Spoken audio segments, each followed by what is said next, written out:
Salutations from space and aloha from Earth.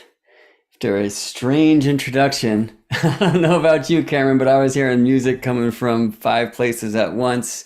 Either way, that's probably good for us. That was some sounds from Eric Deutsch's Grand Piano, a song that we created together for this Taurus new moon, which aligns soon, a solar eclipse. It's a great honor for me to be here, spend some time with a dear friend, Cameron Allen, an amazing astrologer who I met at a Renaissance medicine festival, I think it was called, something that Judith Hill puts on, Sage Popham, and some other great kind of herbalists were at. And Cameron and I got to spend some time out under the sky and get blessed by Jupiter's light, I think, on our first meeting, which is always a good omen. And I'm very excited to have this conversation with you, Cameron, because this subject is near and dear to both of our hearts. Of course, all things astrological, all things spirit, all things hermetic, all things mystical. But I feel like there's a hole in my astrological game when it comes to the modalities and applying them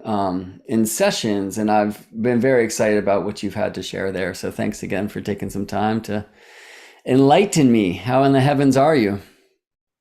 I'm great, and I'm glad to be here. And I don't know, I think I've told you this before, but you were like the first astrologer that I've ever met.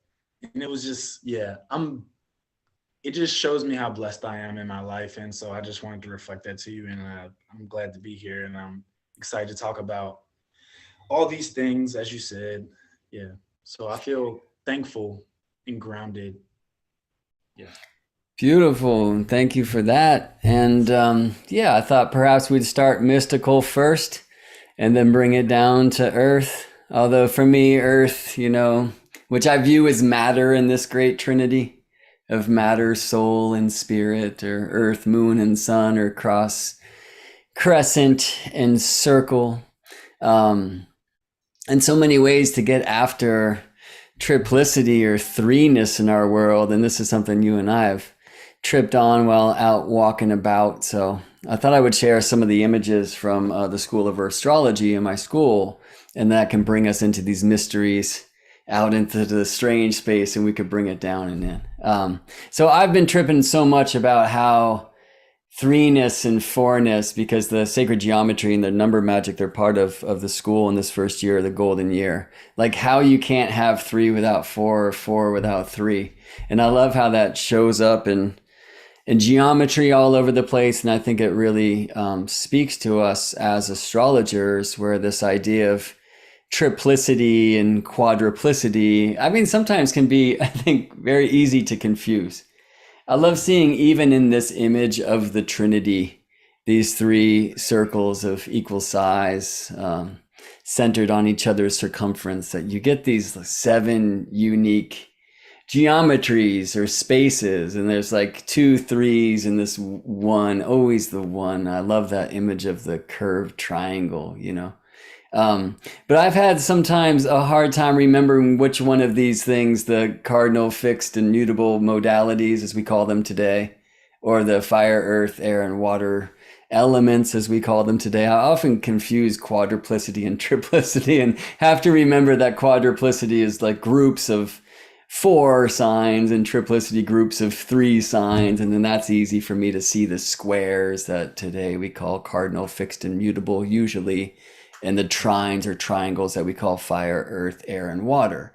And I've personally, for me, I can go sit with a tree and ask which part of you is Capricorn and which part of you is Taurus and which part of you is Virgo, and get so many answers. It's like harder for me personally to find someone to speak to in nature and say, okay, which part of you is cardinal, fixed, and mutable? And conversations I've had with you in that regard, I think, have been most enlightening. So I want to get there, but let's start at the beginning, because I know for you as well, so much of the way that you learn and teach and transmit is based upon these hermetical principles of all that is. So what comes alive for you, Cameron, when we look at this point? Like, what is the point of source? What is source? Yeah, well, but before I answer that, I want to first say like an easy tool for people to remember the quadruplicity and triplicity.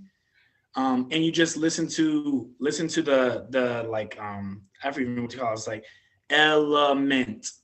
It has three syllables. Element, triplicity, and then modality, Nice. quadruplicity. And so you just keep that in line, and it makes it way easier because yeah, it's like a very easy thing to get switched up on. So I just wanted to give that to people, and so they can remember that, and it makes it really, really super easy.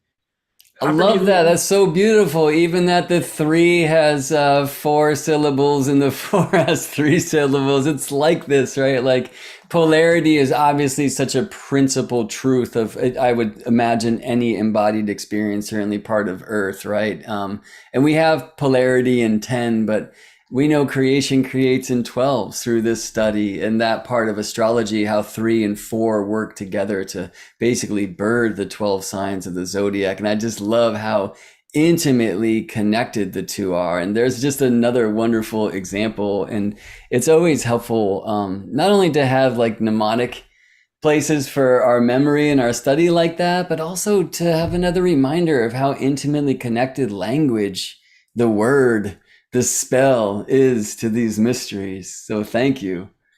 Yeah, absolutely. What's the point? What's source, Cameron? Where do you come from in that space? Yeah, I just am thinking back to an experience that I've had where I was like, I entered into like this void space, and it was something that I did a lot when I was younger, because I was like raised Baptist, and I would always be like trying to like go get God in a sense. Like I was like try to go towards God, and I would end up in this like void space, and it would just be nothingness. And a lot of times when I say that, like people are like nothingness, like, and I'm like, yeah, and it was beautiful, and I loved it, and it was like in that nothingness I experienced everything. Hmm. And to me, when I see that point, like that's just the experience that I actually have, and I always like hold that as like what it actually is before I get into like the words of it, you know. And so in the words of it, part of it is just like I always think of like this is that, this and that. It's like no matter what I say this is, it's that. And that's whenever I say that, it's like that's when even my words start getting jumbled up too, right there. Because it's like it's everything and nothing, and it's just unconceivable. And even in some alchemical texts, they call it chaos. Mm. Because if to be able to like truly access it and experience it, you would like dismember yourself to be able to truly even like taste it. So that's what always comes up, and I could like talk about it continuously, but it would just keep taking me here and then there and then up and then down, Yeah. because those two things are the one thing, and everything is the one thing. And also when I think of source too, I always think of context, you know. And so like, what is the context of something? You know, like we have to look to the source of it to find the context of it. And if we don't know the source of it or the context of it, then we can never understand the content, which is what comes from the source. So yeah, that's what I think about initially. Yeah, a few reflections in there. One, I feel like one of the reasons it was said the initiate's not meant to speak the mysteries is you sound like a fool when you attempt to, right? Because when you speak about everything, which is inherently nothing, which is everything, you know, it takes an open mind and an intrigued heart, right, for those words to land. But they sure do, because there's something very true in this thing. And there's something about source, you know, is it everything, or is it the nothing that came before? What is this chaos? You know, what is it when we say it began with the word, or began with the sound, or began with the om? You know, I mean, I think all of these traditions, even the modern cosmology of this like Big Bang beginning, they're all of these like, you know, mystery stories trying to explain this first miracle of how spirit emerged from source. I kind of enjoy looking at that modern astrophysics thing of the Big Bang, where everything exploded out of nothing. And don't look there because it breaks all the rules. You know what I mean? It's like the one miracle the astrophysics of our day and age need. But there's something about that place of source. I mean, and some think of it as the zero that comes before the one. Um, but zero in some ways is really new. I love that it's on the after the nine on my keyboard, for example, because everything should begin with one. And in that sense, it's not the one that stars in the play called One Plus One is Two. It's oneness, which you can't add anything to because it's already everything, right? So we're in the right space if we're starting off with clear and utter confusion slash absolute knowing when we speak about source. It's what we all are. And I like this image of spirit. We say this in astrology, right? The circle of spirit that you can see emerging from source. And such a beautiful image for the one. I look at like the radius of the circle, which is measurable, the radius as an image for a being or many beings, but that the circle or the sphere in more dimensions is like such a beautiful image of the all. When you sweep a circle, I guess with a compass, it has a beginning, but once it's drawn, where is the beginning of the circumference of the circle? And that's always a reminder for me in my astrology. And I think it brings some challenges in investigating things like cardinality, that there is no beginning to the circle. Exactly. Right? That when we think of Aries as the first sign is often taught, especially in modern times, well, it's second from the eyes of Pisces, and etc. So for me, the great miracle is this thing, how the crescent of soul is born, right? And I think of it in this way as spirit taking a good look at itself or considering itself. But this is, another, impossible, endless question that should take 17 years to answer, but I'll ask you to answer it in a minute. What do you feel is the difference between spirit and soul? Or for you, how do you differentiate those two ideas?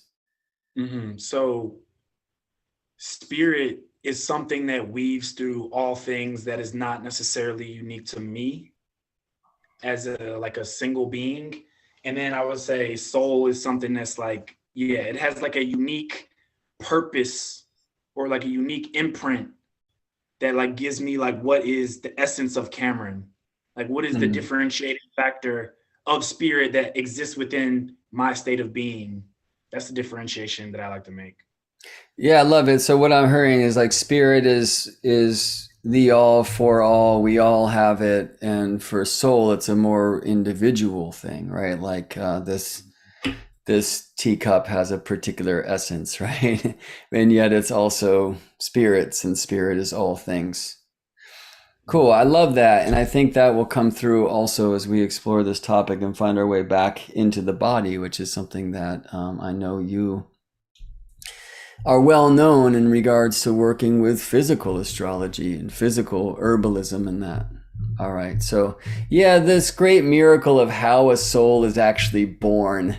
For me, it's helpful for the geometries. Like I remember first hearing Daniel Gemario, who was my first teacher at the Shamanic Astrology Mystery School, saying that all these glyphs that we draw for the planets are created of the circle of spirit and the crescent of soul and the cross of matter.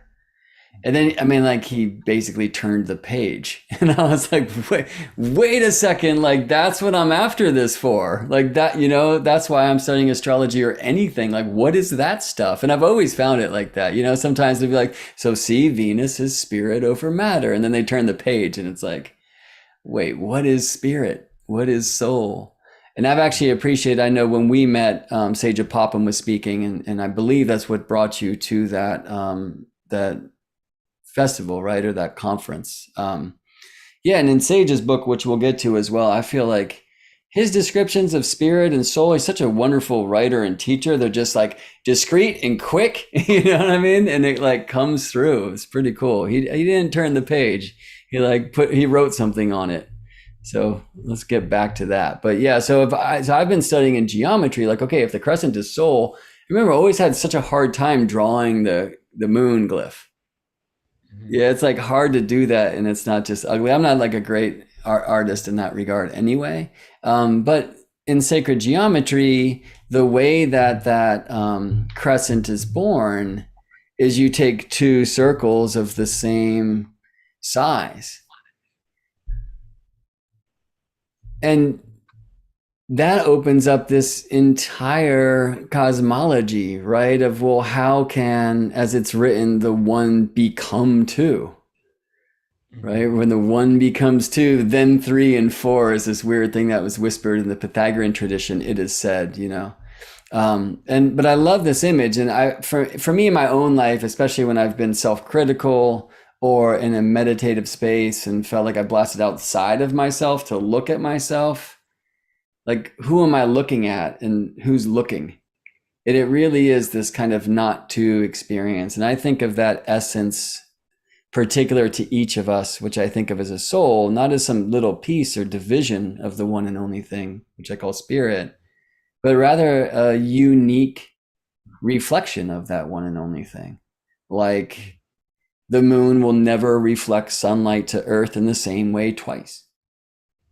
And spirit will never reflect itself as Cameron Allen in this particular way again. You know, that happened.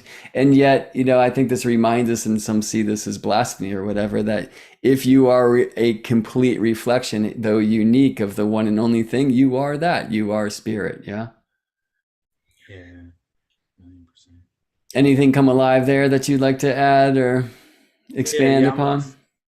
Yeah, I'm just feeling into, because I just started a 2-year Ayurvedic, like to become like a full like Ayurvedic practitioner. So I've just been like feeling into those cosmologies and learning about it in a deeper way.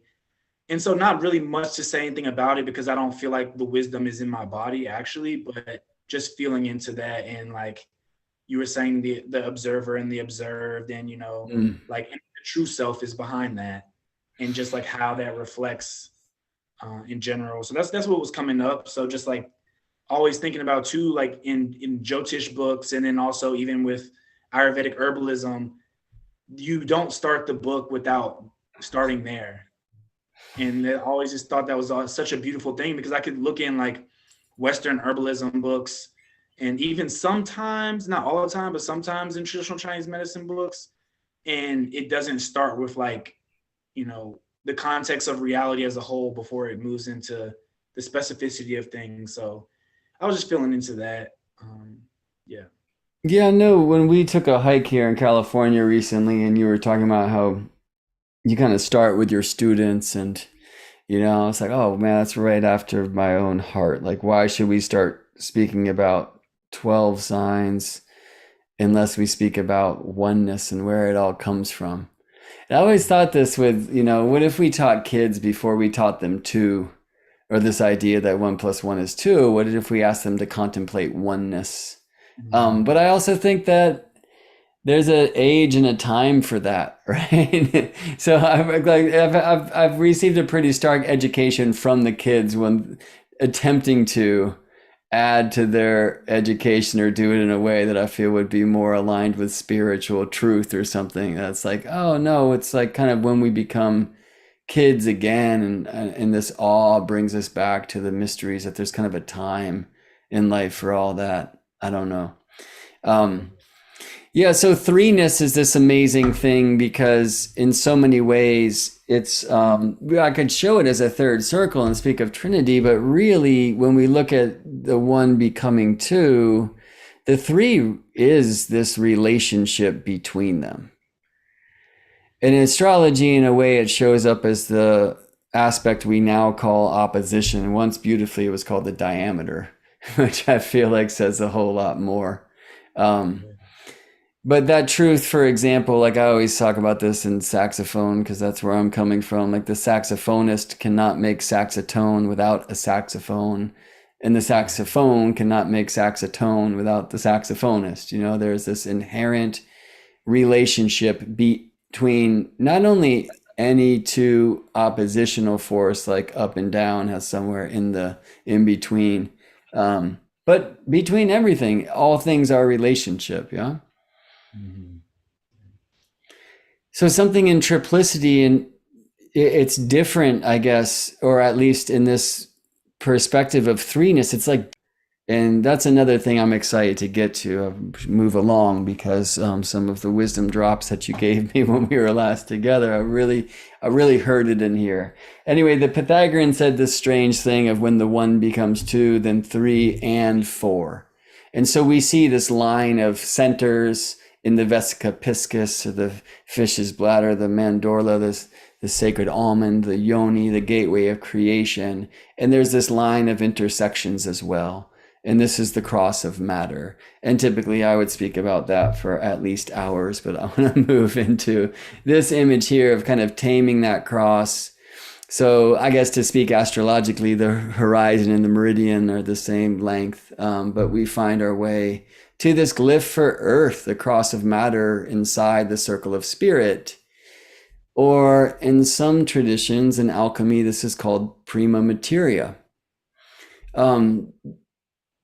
Yeah, I'm wondering if you could share some thoughts about what prima materia even is, or where does it originate? Is it source? Like, how do we start there or get there? Hmm.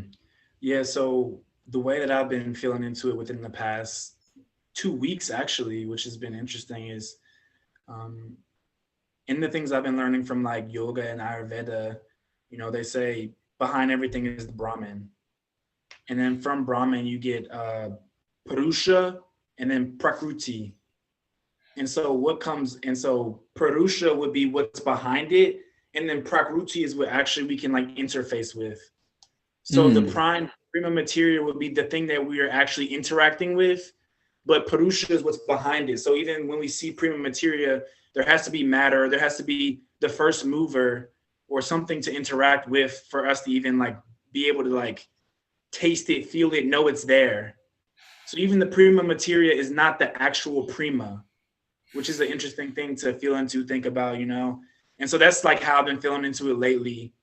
But in the past, like I was saying before, like I always think of it as like chaos or God or oneness, just these things, everything, nothing, the void space that brings us to meaning. That's the way I look at like the prima materia in general. And yeah, that newer one has been feeling like so true and been moving through me like pretty clean. So yeah. Beautiful.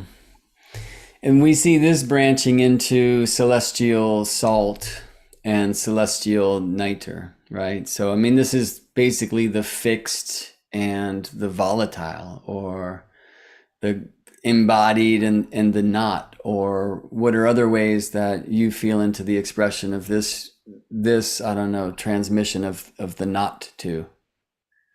Yeah, so oh man, so many things just popped in my head. So celestial salt being like below the ground, celestial niter being above the ground. From the perspective that I like received in meditation, long meditation. Oh, this was like the longest trip.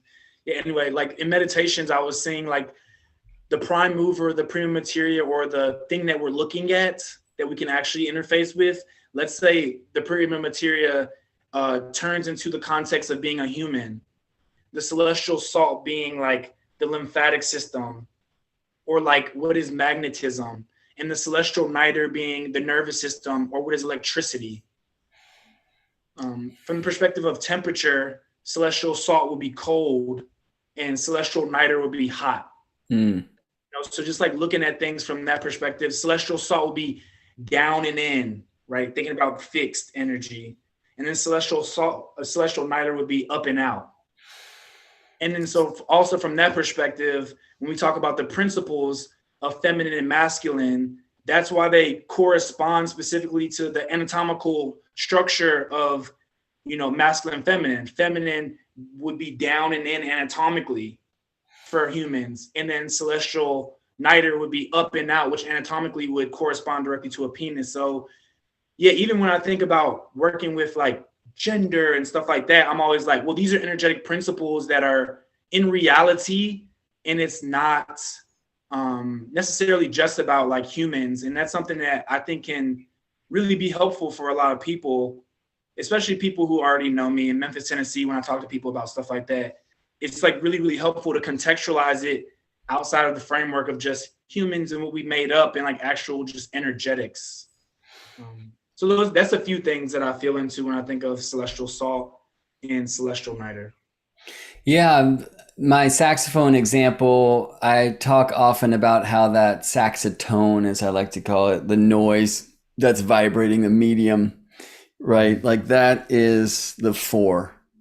So behind that, in a way, or for that to exist, there's this saxophone and a saxophonist, right? And this kind of like tension, oppositional thing between them, like this need to birth or need to create. And that just, one very kind of mundane example of a trinity, and in a way I see that as like when I hear you saying that prime mover itself, it's like threeness. There's always this trinity in the one.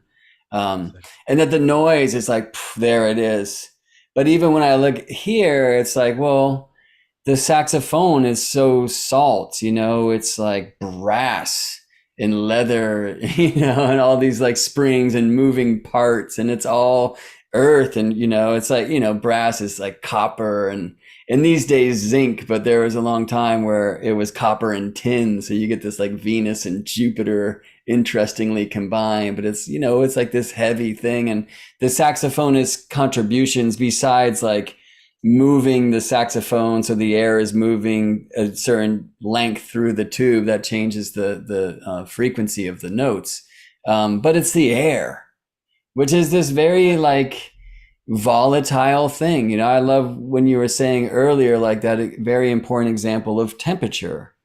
Like hot and cold are really both the same thing. They are temperature, and yet they're the opposite sides of the extreme. Like that's such a great teaching around polarity, or in a way the not two, like you can't have cold without hot, you can't have hot without cold, and yet them being on the opposite sides of a spectrum makes them clearly distinct. And even in that image, as you were saying before, of like the down and in as like that salt or cold side versus the up and the out, or the niter or the hot side, we can have those phase changes where there's liquid water in between, but the very cold is now solid ice and very fixed, and cubes is how they're usually served in our day, which is cool, whereas like that gaseous thing that I guess could fill a balloon, but if it's not contained in some way, it's just free to travel. And that other image that you shared of below the ground and above the ground, like,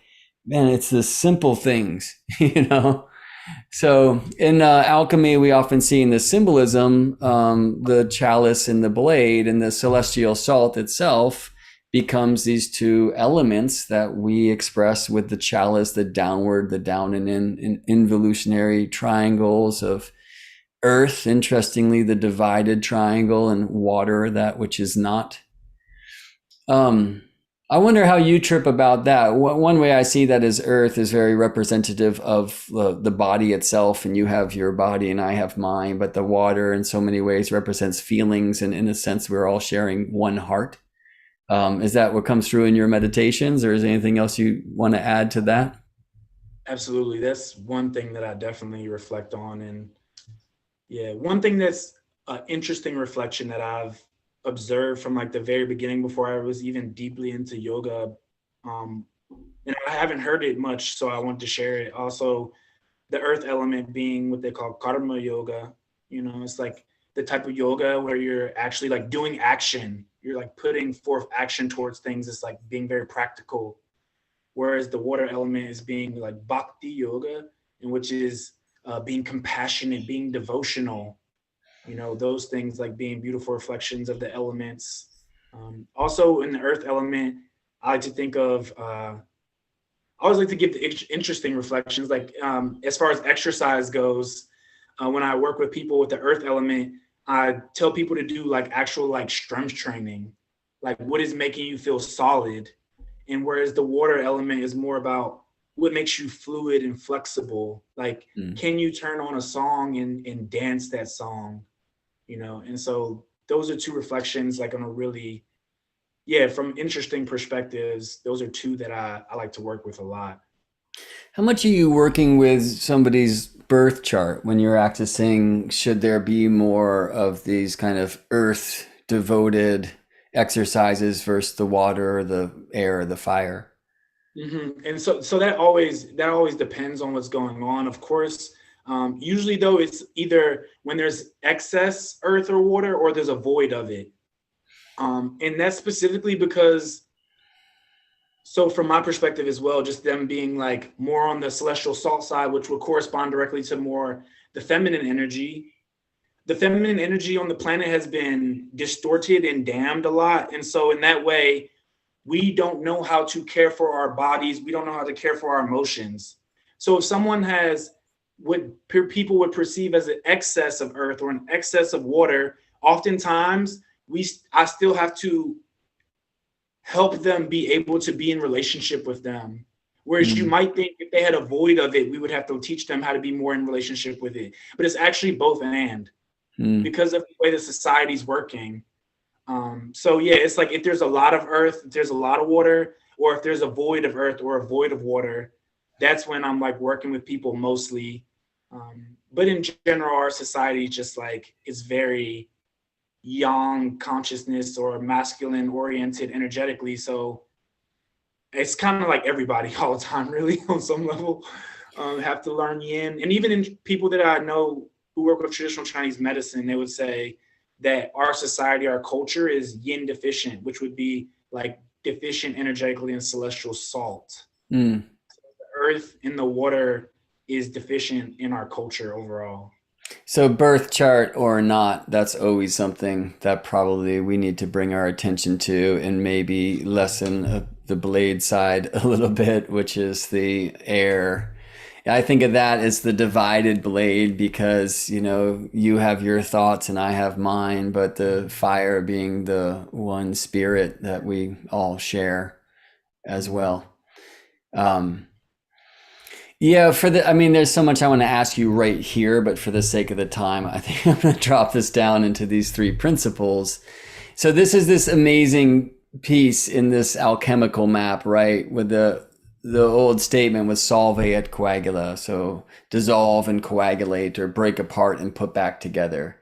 So there's this amazing miracle, and this could go from the bottom to the top, we'll see once it's all printed here, but like the prima materia, in a sense, a representative of the one becoming the two or the not two, I think is always a better way to express that because you can't have below the ground without having above the ground, for example. And those two becoming these four elements with which, you know, I think astrologers, especially in our day and age, are more familiar perhaps with than anything else. But that you can recombine the air and the fire to create sulfur. And the air combines with water from the salt side to create mercury. Importantly, this is not planet Mercury, although there's similar tastes in those two things, yeah. And then the earth and the water combine to make salt. And I think this is this cool miracle too. It's like, how do you take celestial salt, get earth and water out of them, and recombine them to make salt? Well, that all makes sense, but somehow you took from the water to make mercury also in combination with the air.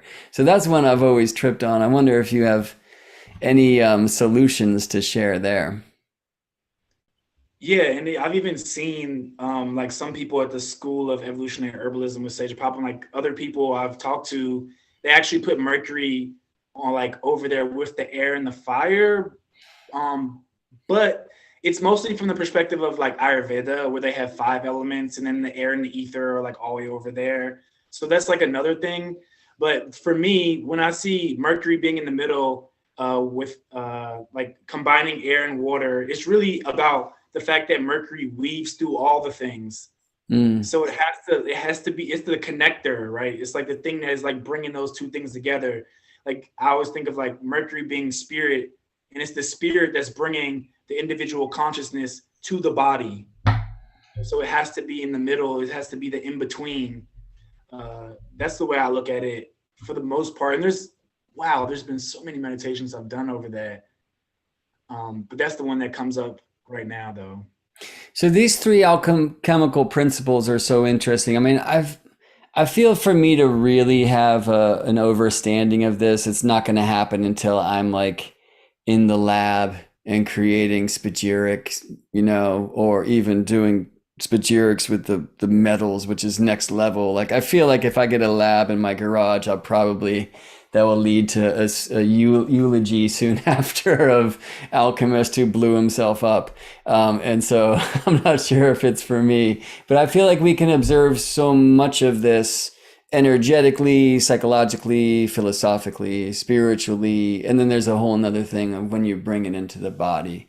And that's one of the reasons why I've appreciated your work so much, or folks like Seja Poppin, whose book I'll put up on the screen here in just a second. So these three principles, I love like the Emerald Tablets of Hermes have been such a guiding text for me. Scripture, and I teach through that, and you can see he says as above so below. It's often repeated, but truly that first rubric is 'tis true without lying, certain and most true, that which is below and that which is above is like that. Wait, so sorry. 'Tis true without lying, certain and most true, that which is below is like that which is above, and that which is above is like that which is below, to do the miracles of one only thing. So I feel like that line is really about one, and we see that clear image of two-ness therein. And he gets to the next rubric is all things have been and arose from one through the mediation of one. So all things have their birth in this one thing by adaptation. The sun is its father, the moon its mother, the wind hath carried it in its belly, the earth its nurse. And statements about the fixed and the volatile, or the subtle and the gross, the fire and the earth. There's all this imagery of two-ness, and I think fourness and that kind of sun, moon, wind, earth bit. It's not until the very end of the very short statement, the Emerald Tablets, where we hear, hence I am called Hermes Trismegistus, having the three parts of the philosophy of the whole world, right? And it's that bit, like I see alchemists when I'm kind of reading that or watching videos, like start here, and it's just oftentimes harder for me to see. So some think of these three things as body, mind, and soul, or some will say body, mind, and spirit. And I ended up reading in my modalities or quadruplicity class from many texts, by the way. So I was like, I want you to hear what a lot of other astrologers have to say.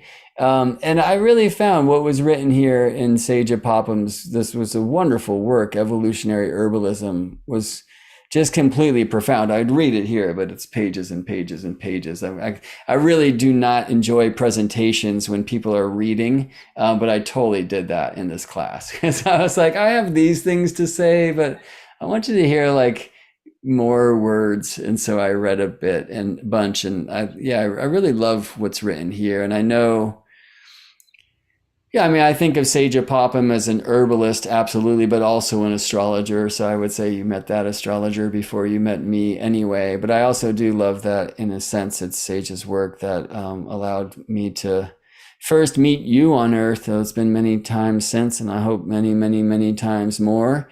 But he, I think, beautifully kind of speaks about how these three principles show up in plants. And I think that can be incredibly helpful. Right, so that the salt really is the body of the plant, that the mercury is the spirit, and the sulfur is the essence. So in the plant alchemy or the medicine making, this image of sulfur, which I think maybe is it's a new word and a different word for a lot of astrology students. Where do we find the sulfur of a plant? So the sulfur of a plant there's two different ones, because there's like a volatile sulfur and then there's a fixed sulfur, and then that's with everything in alchemy, it can keep breaking down. But essentially in most plants, especially when people are doing practical alchemy, it would be the essential oils, right? Which is like it's like the difference between the essential oil of lavender and the difference between the essential oil of peppermint. It's like those are very different things, right? So you can like really get to the essence of what it is all about. And also I like to think of it as like when you smell that, like the way like it's like sharp and it's like it penetrates into like your psyche, your consciousness, you know. So like that's the essence of plants, but also it can be like the resin of it as well. So plants that And to make an essential oil, I mean, as you were sharing before, that sulfur on the niter side, which is this volatile side, like literally in temperature, there's like cold and hot. Like to get to an essential oil of a plant, you're basically bringing the heat, right? And superheating it to the point where it's releasing this oil. Yeah. right, you're like volatilizing it completely.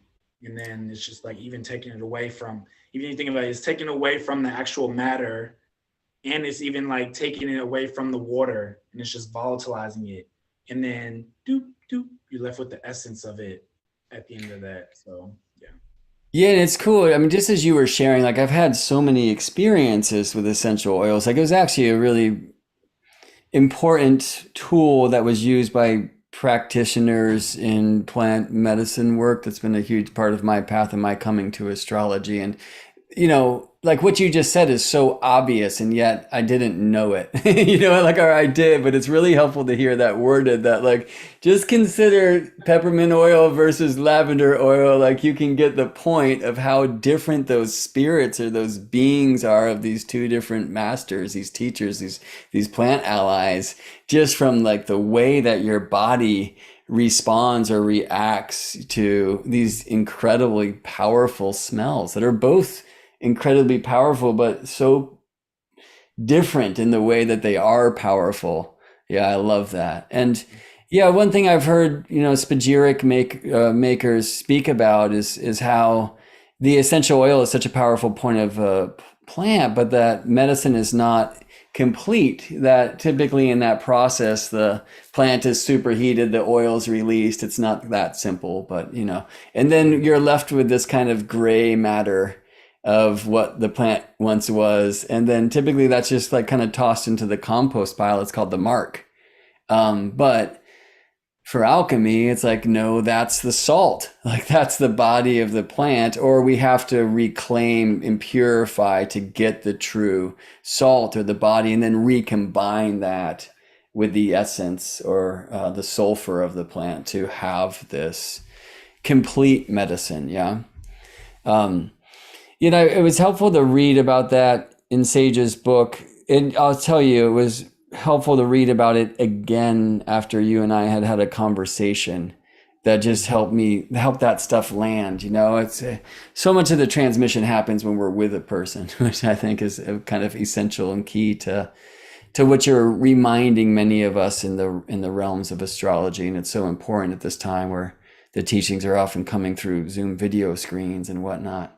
But it's helpful here to see that difference between sulfur and mercury, which some see to be expressions of soul and spirit respectively, right? Because the mercury is something that, like spirit, as you shared before, we all share, or all plants have. So peppermint has peppermint smell and lavender has lavender smell, but they both can make alcohol, right?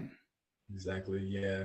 When you ferment, and it's like it's perfect too, because when you like ferment the plant and it dies, it turns into spirit, right? Just like all of us, when we leave ourselves behind here on this planet, essentially we go back to spirit. And that spirit has weaved through all of us. And so every single plant can make ethyl alcohol. And that's why alcohol is called spirits, because it is the spirit of the plant. And so that's just something that's a really good reflection for people to have. Also, something I was feeling into when we were still talking about sulfur, and noticing the difference between the peppermint and the lavender. Also, that has helped me in relational dynamics with people to be able to feel their essence or tap into their essence, and being in better relationship with all things through understanding like how much lavender oil do I need to use? How much peppermint oil do I need to use? And then also there's a plant called rue, and like you don't use that much rue, right? It's like that's a very strong essential oil, and you need to know how to use that. And so when it comes to the essence as well, and this is a digression and tangent, but when it comes to the essence, learning like how much of a dose you need of a specific person based off of like their essence, you know, and like, and also knowing like how it can be dangerous or not dangerous, but really what you want to know about the essence of a thing is like, what is its essence? Not if it's good or bad, rather like what is the essence of it so that I can learn to be in relationship with it. So I just had to bring that in because like that was an important point. And I feel like it's something that's really important in these current spaces and times that we're in right now. I think it's so important, and it brings alive too, like many different paradigms of astrology, right? Like the way that Jupiter is expressed by one astrologer might be very different than another. And instead of working through this, which one is right, what is the one truth?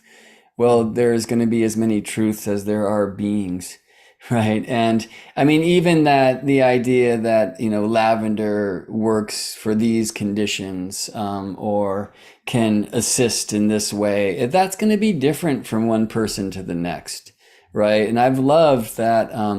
One of the things I've learned from herbalists, like my friend Amala, it's been an amazing teacher for me in just conversations out walking around, you know, which is where I always learn, especially when I'm out in nature. Like nature is teaching me astrology. It's been that way. I came to the planets through plants, although, you know, I'm not studied necessarily as an herbalist. It was kind of a different tradition that brought me there. But Amala taught me about plant sits, you know, and if you want to really receive what lavender is about, you sit in a field of lavender, you diet lavender, and you know, lavender tea. And there's a great story about my friend Eric Nez, who's this beautiful painter. He's just the painting of lavender by Eric Nez, what ERICNEZ.com, I think is Eric's website, is amazing, right? And I'm staring at some lavender as I share this, but I went to his house at one point, and it was before this painting came through, and he was out in the garden staring at some lavender and drinking some tea. And his partner at the time, when I came up, I was like, oh, cool. Like it just, I kind of showed up randomly, and hey, is Eric here? And I saw him right there. She's like, well, he's painting. But what he was doing, he was sitting in a field of lavender drinking tea, you know? And I was like, oh, cool. And I dug it, right? Like, wow, that is painting.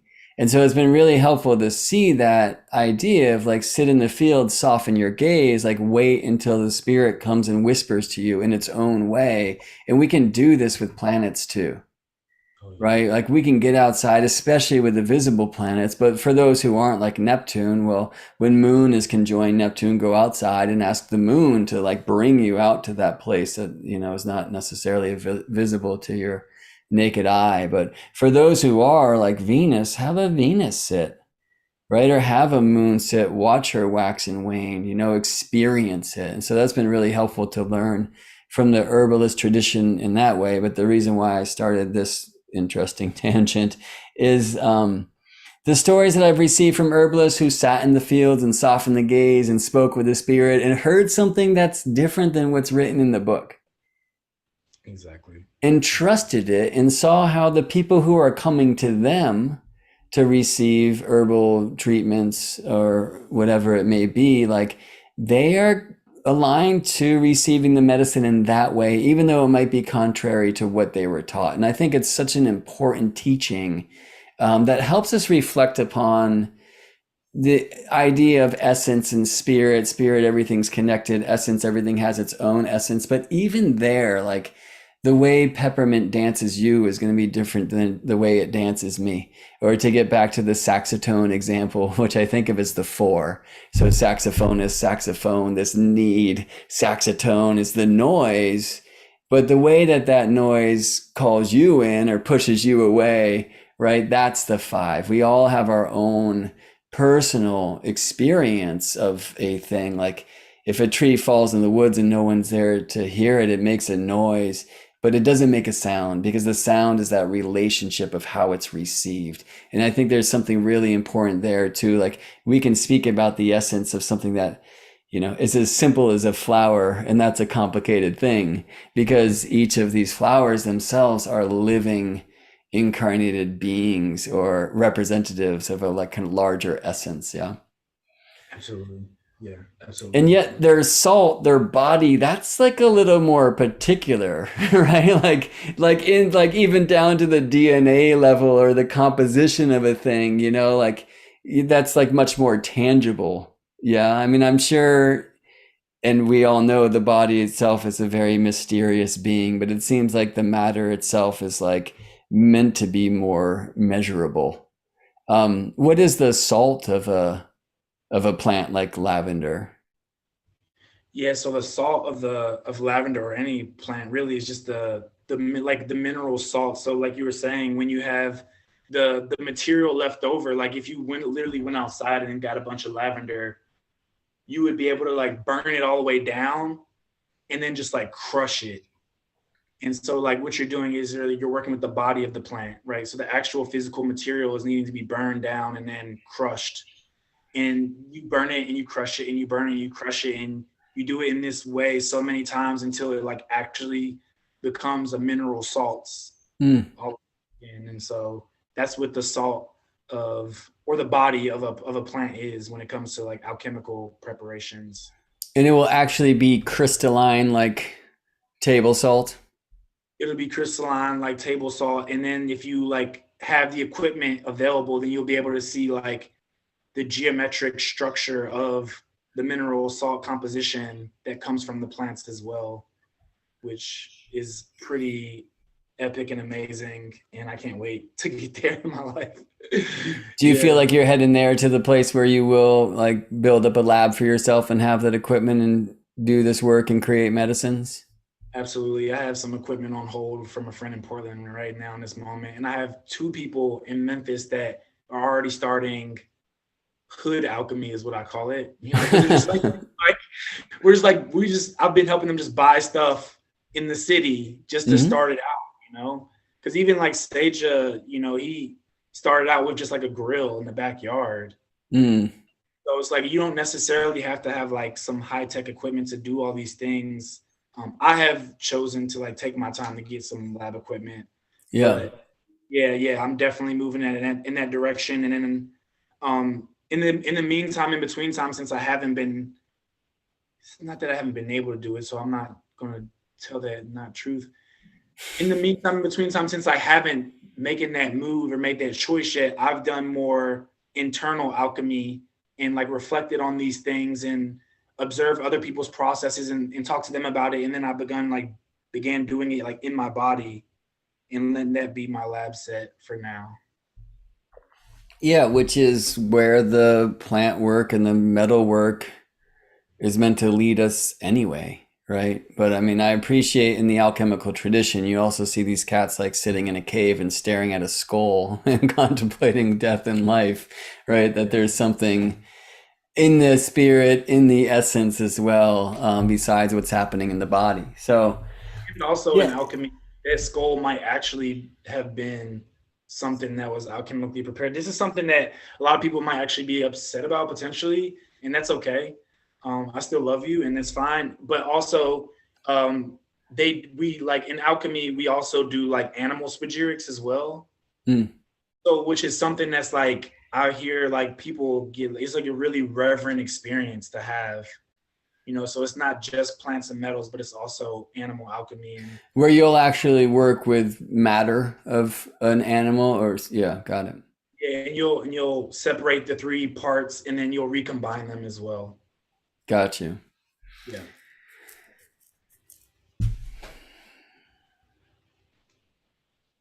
Just want to let something for me land in that. Yeah, so I guess one of the things that really brought new information to me about these modalities of cardinal, fixed, and mutable signs when we last spent some time together, presence and earth, was this image of connecting these three principles of salt, mercury, and sulfur, or any three principles, right? Which is really helpful. I've heard one of the peers in my astrology school, which I very much see them as rather than students, right? Because I'm always learning. Is really working with that kind of Brahma and Vishnu and Shiva model within the modalities, which I found to be interesting in a sense, like very simplistic, too simplistically speaking, like creator, sustainer, destroyer, right? And where does that look?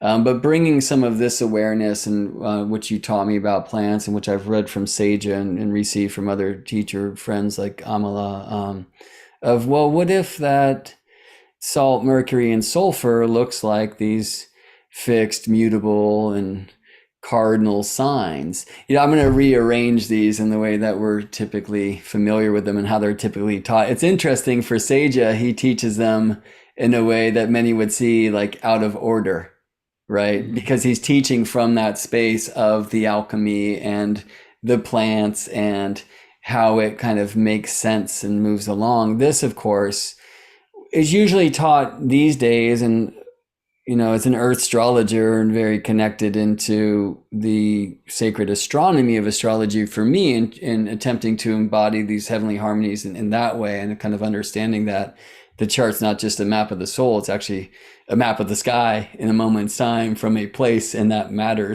matters, that it's typically taught cardinal signs are the signs that begin the season, and then fixed are where the nature of the season is fully fixed in. The sun's moving into Taurus, like basically as we're speaking, right? And so spring sprung in the northern hemisphere with the sun's Aries ingress, as it does every year. And here in California, we get a little bit of early representatives of the flower folk, but it's this time of the roses need our noses, and the cat is outside chasing a butterfly as I looked outside of my saying it's like perfect.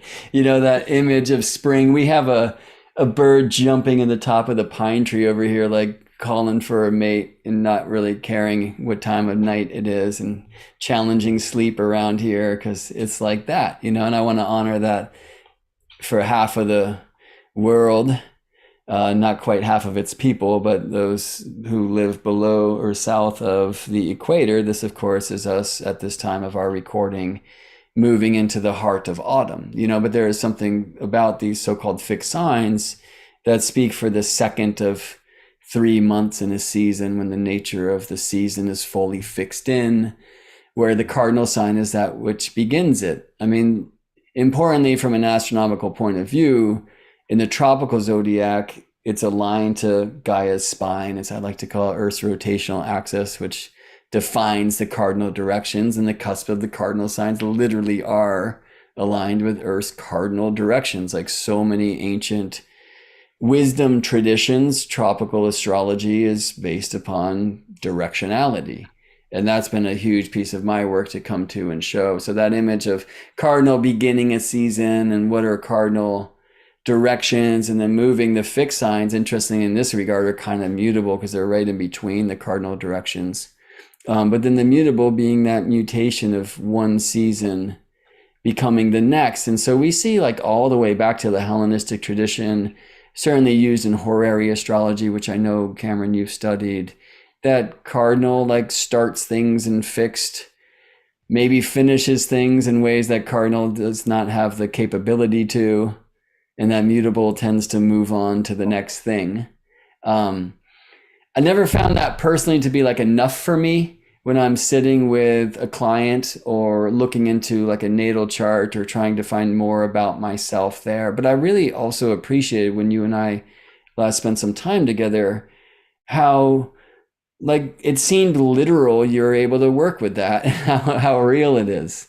So I actually want to just flash that, put this away for a second, and ask you, how do you know these so-called cardinal, fixed, and mutable signs, the way that we speak about these three modalities or principles or quadruplicities, that kind of common name for them these days? They've used to be called movable and solid and double-bodied, or they've had many name changes, but cardinal, fixed, and mutable, I think, really speaks. Like when you were saying earlier that you'll tend towards, elemental focus in a natal chart, or elemental deficiency. I don't love that word, but for the sake of time, we'll use it in natal charts to help you understand like how you can help someone help themselves. What about with these modalities? Like if somebody has like an overabundance of cardinal signs or a lack of cardinal signs, or that same question throughout them, like how does that influence the way that you serve? Yeah, so well, taking a step back again for a second and just giving a reflection of cardinal, fixed, immutable. And you said it already, but this is the way that I like to say it because I would say God, God. Generation being cardinal, organization being fixed, and then destruction would be mutable. And when Hmm. I say destruction, it's not destruction in the way that we usually typically think about it, but it's just like it's here and there, and that seems destructive when something is organized, right? And it has to like be destroyed before we can generate something new again. Yeah, well, So that I'm sorry to interrupt you, but there's a question I have, but just to share also, like, Lako and I were building some Legos today, and we don't have enough Legos to build the thing we wanted to build without destroying something else. And that's how it is in the world, Like there's a fixed amount of energy you can't just create without destruction. And actually, working intentionally and magically with our destruction to make room for new creation and composting the old into the rich, dark soil to plant the new seeds, I think is a very important part of learning to be a active and alive and manifesting human being. I was wondering, because I love that, another thing I hadn't heard, the image, like God, right, of generating, organizing, and destroying. So earlier I talked about that kind of, statement around Brahma, Vishnu, and Shiva of creation, sustaining and destruction. So I'm wondering if there is an analog then between organizing and sustaining. Does that work for you? Do you see them related? exactly, yeah, it's exactly the same thing in different words, right? Which is the most important thing for me underneath everything before being an astrologer is like me wanting to understand the principles of the energetics behind things. And so they're always repeated. And so, yeah, I would say organizer is like definitely the same as a sustainer. It helps me kind of see this like maybe purification imperative even of the fixed signs, as if like the marathon runner can declare themselves a marathon runner, but they might not be able to run 26 miles straight yet, and there's going to need to be that organization, that exercise, that kind of purification or that alignment so that we can I don't know, like sharpen that tool into something that actually works. Yeah. Yeah, yeah. Cool. And I even think of I often forget which one it is, but even with the modalities as well, I think of the three laws of motion, and like something that's at rest tends to stay at rest. It's like that's how it's organized. And so even thinking of like fixed signs, sometimes people say like the word like stubborn or whatever. And so like it could be stuck and it could just sit there and that's fixed. But also something that tends to stay in motion is like it's organized to be in motion. And so it's continuously going in motion. And so I think of that as well when I think of like fixity. It's not always like fixed stillness, but it also could be like fixed in a specific direction. And I think that can be really helpful for people to be mindful of. And that is one way, really one big way that I work with people when it comes to modality, because I ask people like, do you have a lot of fixed in your chart or are there a lot of fixed transits? Is it a time for it to be fixed in a still kind of way? Or is it time to be fixed in a way where people are saying that you're being quote unquote stubborn and that's perfect? It's like sometimes that's one thing that I ask people who have a lot of fixed. I'm like, has people ever called you stubborn? And they're like, yeah, people always call me that. I'm like, oh, awesome. Like I like give that to them. I'm like, please, like if you're going to go in this one direction, this one motion, like just know that you're doing it, and Hmm. that's one amazing way to think Yo, about it. if you want to bowl a strike, your bowling ball better be stubborn about its course, right? And strikes are good. No, I mean, it depends on where you're bowling. Yeah. So I appreciate that. Yeah. I mean, words like this is stubborn sometimes don't work for me so much as a student and a teacher. because I mean, and we find this all the time. Like I'm really interested and kind of reclaimed in my teaching of polarity this year because of one of my peers' questions. It's like, oh, those old terms of negative and positive signs, like, oh, there's something about that. There's something about turning into like the electromagnetism and like literally learn like, oh, this is what makes the world go around. And so we want to be careful with like just throwing out words that might produce a bad taste in our mouth. Like we need to chew on that for a little while and see if there's any medicine there. Yeah. Exactly. 1,000%. So yeah, so you see that in that kind of fixed, like, so I love that in that law of motion, right? So something at rest will stay at rest, like maybe the ultimate stubbornity, or something in motion will stay in that motion, like it's going to be difficult to influence it. It's going to take some force or something. Right. So continuing to paraphrase, what are the other two laws of motions and how do they work then with the cardinal and fixed signs? Yeah, so the other, like, there's one that I always forget, which is the mutable one. I always forget that one, to be honest. But the mass and acceleration, I always see that as like the cardinal one. It's like it's getting stuff moving, right? It's energy moving in a direction. And then the last one, I always forget it, to be honest. But the last one would be the mutable one. Trying to see if I can look them up real quick. So Newton's three laws. First law, object in motion tends to stay in motion. So you're feeling that fixed. That's law of inertia.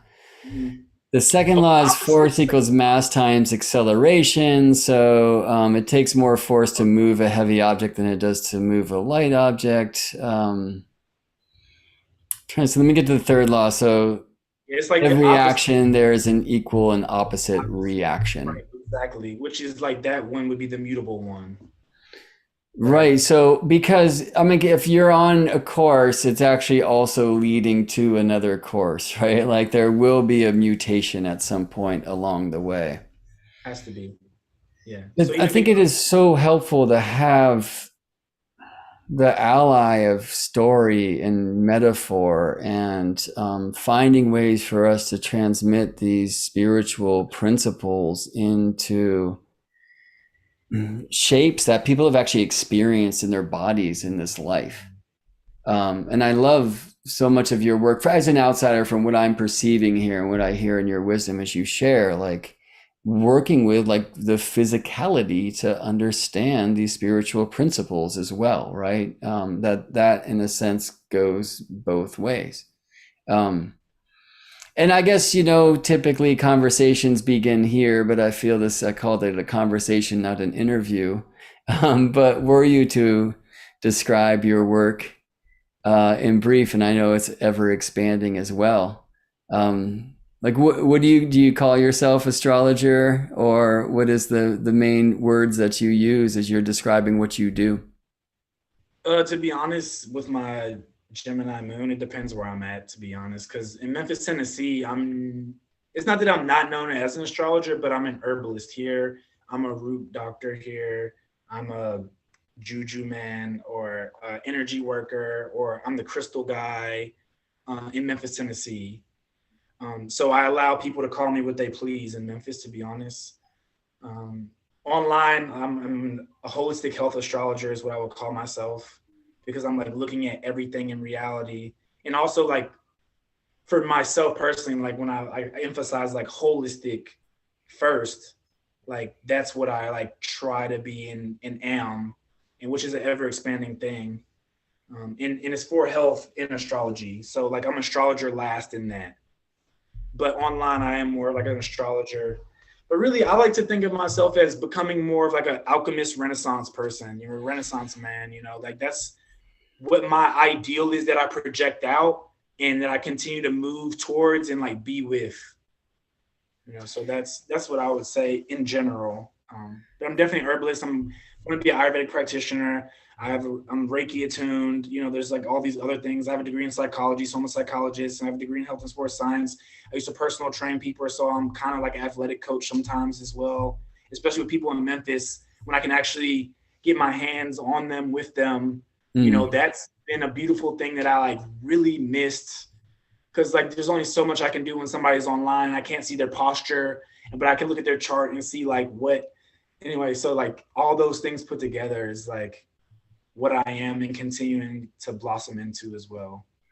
I saw this post of yours just the other day of like, we don't even know how to stand, right? And that's something I've gotten into maybe more with the elements, but that idea of the progression of, knowing from like unconscious incompetence, right? So let's like go to Qigong and oh my gosh, I don't even know how to walk, right? Like at some point the baby's like, why all these people can walk and I can't, and this is terrible. And you become conscious of your incompetence. And it's a difficult place to be, but that's where what encourages you to learn and to build and focus. And then you get to a place of conscious competence where you can do it, but you're thinking about every step you take.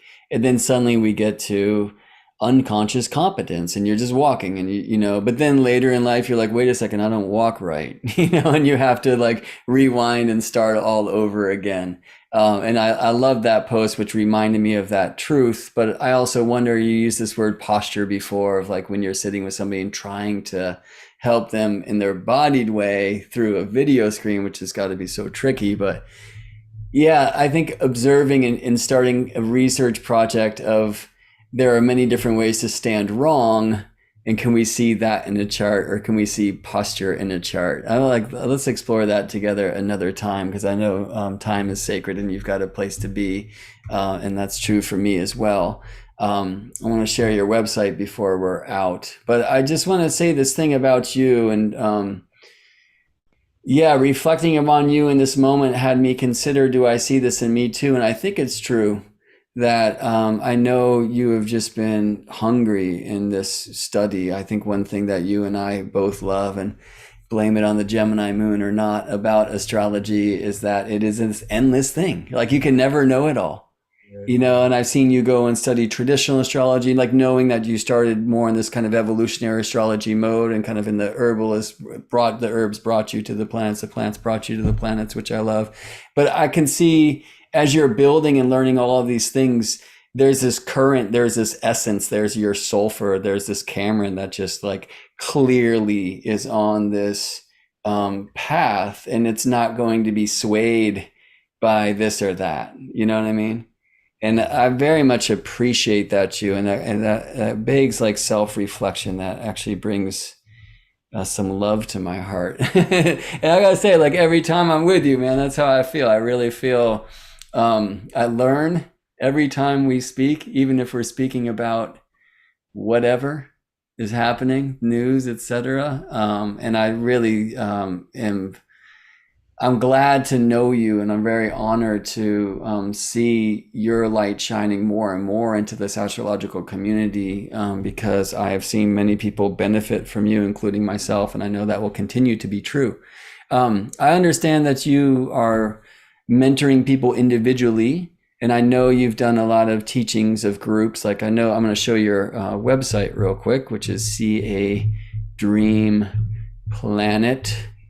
I wanted to say one more thing about the cardinal fixed immutable, just from the reflection, like a really grounded reflection of it, from the perspective of the digestive functioning. Whereas like when you initiate, what you're doing is you're ingesting food, right? You're starting to chew it up, you're like getting it going. And then when the fixity of it is like you're absorbing the food, right? So that could be seen again as like the organization of it. And then the mutability of it is you're some of that is becoming you, and then you're shitting some of that out. You're eliminating it. So it's just like, that's just another reflection of ingestion, absorption, and then elimination. Right? So just like, that's also me saying that also is an invitation for everyone listening, wherever you're at in space and time, to just like feel into that, and like in your own creative ways, find your own relationship with it as well. That's such an important thing, because when you actually access your own relationship with the modes, with the elements, with the planets, with the signs, that's something that's like your relationship with it and to it. And and that's what, there was something you were saying about me not being swayed. And I'm like, well, I have relationship with these things. And so like other outside forces can't destroy my relationships that I've built and created over time. And so that's like the true invitation to like give to everybody here. Yeah. Yeah, and looking to the essence. I'll share a few other things just for folks out there who are learning astrology or practicing astrology. I found these tools to be helpful, maybe from a, I don't know, I was about to say psychological, but I think it's more than that. But I work with cardinal, fixed, and mutable as kind of a focus on others, self, or spirit. That one's always challenged by how could you call Aries cardinal others, since it's notoriously the sign of self. But I always say, look, the warrior has something to fight for. Like even competing can't happen without another person to compete against. But the idea of the scout or the pioneer or the explorer, when the first one got to the peak of Everest, humanity did, that there's something very important there. And that this kind of service to self, I like to say for the fixed signs, fix yourself to fix the world. So some of this, it's like very modified, but that came from the shamanic astrology mystery school, where they look at fixed signs. They call service to self-interest. I prefer service to self-growth. And mutable signs, service to spirit. And cardinal signs, they call like householder or tradition keepers. And I find that others is like the right trinity to those two others, if you will. And this is one that I've really like learned to love, which came from the Magical Egypt series by John Anthony West, whose book Serpent in the Sky I'm actually reading from monthly in the School of Astrology right now, because it's my favorite treatise. There's a chapter in Serpent in the Sky by John Anthony West called Pythagoras Rides Again. It's my favorite treatise on the numbers 1 through 12, and like not just as quantity but quality. And it's confusing. It always is, but it's the one that lands most for me. So yeah, I love this image of like cardinal as the science of an element, right? Like that the science of fire is just to start a fire, right? Where the art is to like fix that fire in such a place that it won't just rage out of control, but to like, fix the heat so the flames will roar all night and keep the party live, and mutable in that sense I see as like this smoke that's rising from the fire and traveling far and wide and taking its own path to spirit and carrying the spark that keeps the cycle complete. So Wow, that just gave me another reflection. That what you just put there, science to art and then spirit, and it made me think of like how astrology is the sister sciences of theurgy and alchemy, and alchemy would be more seen as like the science, and then astrology would be like the art, and then the spirit would be theurgy. And that just, yeah, another reflection. what is theurgy?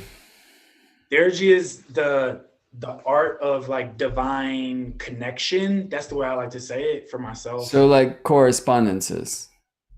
Being able to connect to the divine, like to divine spirits. Mm. Like theurgy, it's like being in relationship with the divine beings or celestial spheres. And I missed a bit because I was lost in pretty pictures, but can you say that again in regards to the astrology, the alchemy, and the theurgy? Like, Yeah. which ones fit where? Yeah, the alchemy would be the science piece, and then actually, astrology could be the science piece. I have to. It's hard. Yeah, now my brain's doing the thing, but they're all the one thing is the most important thing to begin with, for sure, always. But the science piece, I probably would go with alchemy there for myself, and then as far as astrology goes, I would say that would be the art, and then the spirit would be theurgy. But no matter what, all three of the things are going to be interwoven into each of them too as well. So it's like no matter what, there's going to be in art and science and spirit in each art, science, and spirit. Yeah, I mean, I think looking at them as like the actual phases, like solid, liquid and gas. There's this whole like plasma thing that can assist when we want to explore this through fourness, or triplicity, but through 4 elements. But the 3 modalities live in that space too, and it's helpful. Like I often will come up with these different sets, but don't do the work of putting them together in some way. So even thinking about science, like if it's a theory, then we need that art. We need that play or experimentation within that looks like, as we were saying, you're calling it organization and the kind of the God acronym, right?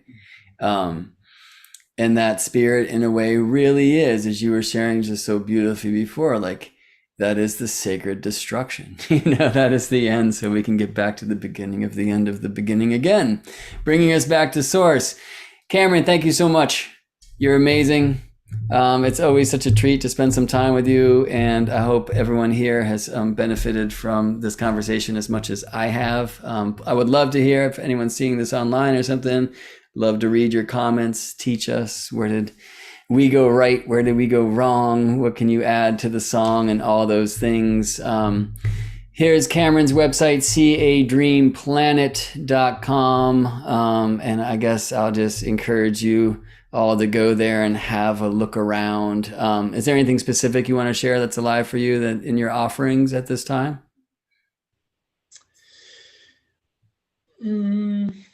Yeah, I guess I would just say lately here I've been writing a lot more on my Instagram, which is not something I promote my Instagram, but I really want to invite people to go to my Instagram is cadream6 and check out my writings, just what I've been talking about. I think it's been really, really good. It's been, a lot of stuff has been flowing through me. And so I'm just inviting everybody to go to that. Also open invitation and just go online or go on YouTube and just type in Cameron Allen, astrology, and a bunch of stuff will pop up there too. Cool. So those are the two things for now, I'll say. Website looks beautiful. Thank you. Yeah, I appreciate that. Yeah, it took me it looks like a great work in and of itself. Mine, thanks to my beloved Anna, looks a lot more beautiful and more true to my thing than it used to. And for me, I've been putting so much of my focus and energy into the school of astrology, which Spirit said at the end of 2021, go. I was not at all ready, but I am. And it's been really fun to explore. We have a lot of students who are sharing and contributing, and folks can sign up, even though we began in January of 2022 with the golden year, where I'm teaching every month an archetype class on the sign that the sun is traveling through at the time, and astrology class, starting with fundamentals, as I'm calling them. Ooh, great blue heron flying right under the sacred mountain right now. Yes.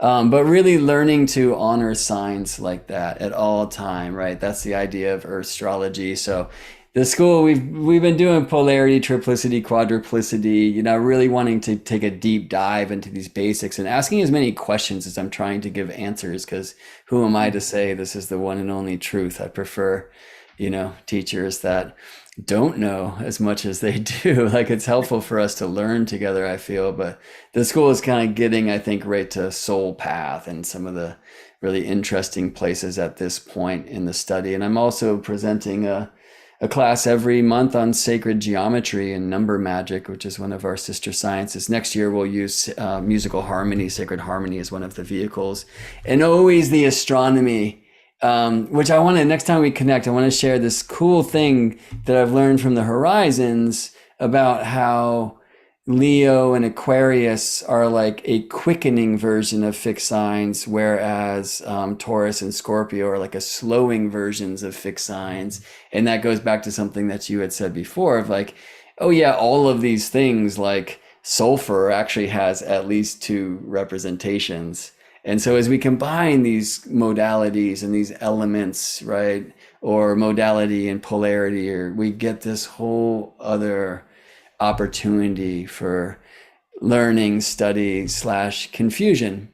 So thank you, Cameron. I think this would be a good place for me to share a prayer I always say, which is, may this have confirmed which you have always known. May it have opened new windows of contemplation and practice and play for everybody out there who's blessing us with your energy of witnessing this share. And most importantly, may it have brought more questions and answers. Cameron Allen, I love you. Thank you for taking some time to drink some Astralo tea with me. Shine on, and I look forward to see where we are going until the next time. Love you too.